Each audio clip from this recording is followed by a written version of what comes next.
Another tough loss, and our guys fought hard at SEMO.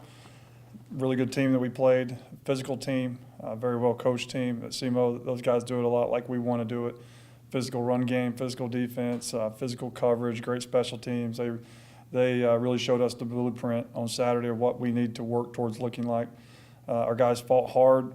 We had, some guys playing, some new guys playing some new roles, and I can't fault our guys for ever quitting. They never quit. They kept playing, and we just didn't get the outcome that we went to Cape Girardeau looking for. So we'll get back to work in the open week and try to get fresh and move on and try to see if we can find some success in these last 4 weeks. Questions?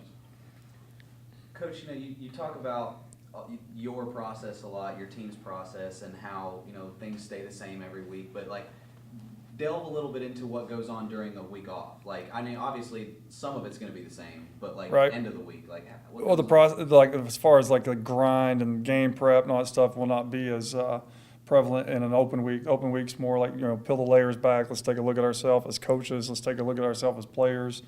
Let's see the deficiencies that we need to fix in order to have success, and let's work on those and take care of ourselves and not an opponent. We might look at Tennessee State a little bit, the last, Friday maybe, but we're really just going to take a hard look at ourselves as coaches and players and see what we need to work on in order to get a little bit better, to finish out the season, to see what we can do.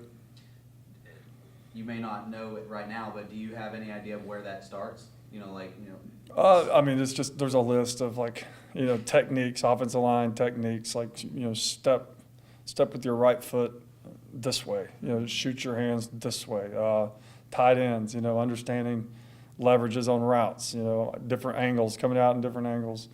Running backs, ball security always, landmarks, alignments, defense alignment, gap control, reading the hat, all these little things that we take for granted. You install early and you work them, and then you get caught up in the season, and you talk about them, but they're not emphasized as much because of the game prep and the game plan stuff. It allows you to kind of take a breath and what's really important, what's really, what are we struggling to do right now, and how can we get that fixed? And so that's where we are. Obviously it has a little to do with it being his first game, but give me a little bit of insight as to why, only 9 of 20 something completions? 9 of 28, yep. Just give me a little bit of an idea. I'm sure he would like to have been 28 of 28, but it might be a guy missing a block up front, him getting pressure, having to get out of the pocket, missing a progression just because everything's happening a little fast early on, a guy not getting open. It's not just the quarterback, but him in his first start, Adam, I thought handled himself like he wasn't ever rattled to the point where we felt like, oh, he's scared to death, because he wasn't. He was playing as hard as he could. He was, operating as best he could. It's just, that's his first Division I football game, and things are happening really, really, really fast. And they got on him quick and caused the fumble in the second series, and that rattled him a little bit, I'm sure. But I think as he continues to play more, that'll get better. He just had to get out there and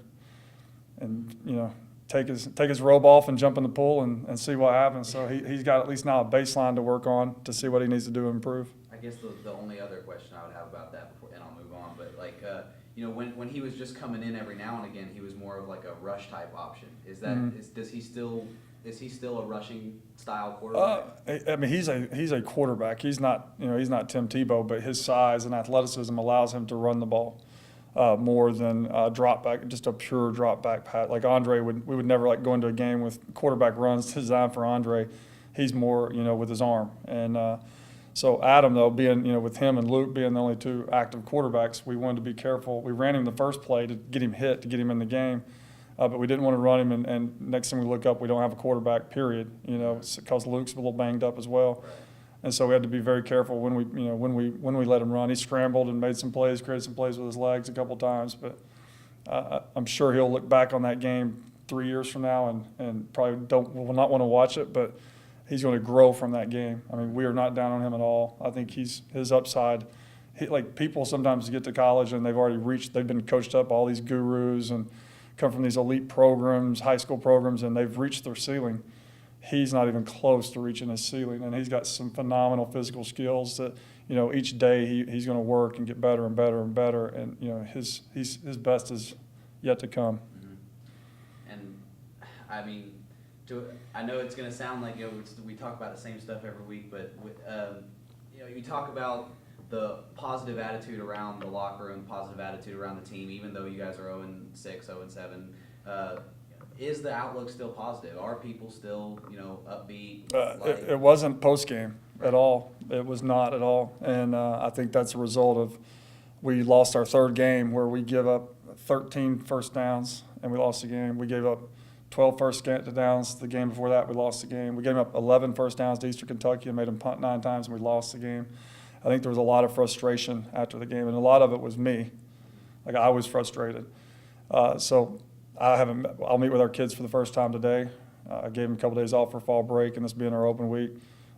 There's no doubt in my mind they'll come back charged, ready to go. Like, I'm sure, like me, they're a little bit, not embarrassed to be part of this, but just embarrassed that we're not getting the results that we want. And it's tough. It's really tough. But I think that, like they always do, we'll come back and we'll go to work tomorrow, and everybody will get locked into what we're trying to achieve, getting better individual fundamentals, and we'll find a way to try to be the best at it. And then as we move into game week, then all the focus goes into how good can I be at preparing for Tennessee State. And that keeps you in the moment and out of wondering what everybody's thinking about us being 0-7, and I can't believe we're 0-7. And you're just focusing on you, your team, and your grind. And so have no doubt our kids will bounce back. I mean, we're resilient, so we'll be good. 4 games remaining in the season. 3 of those are Sergeant York Trophy contests.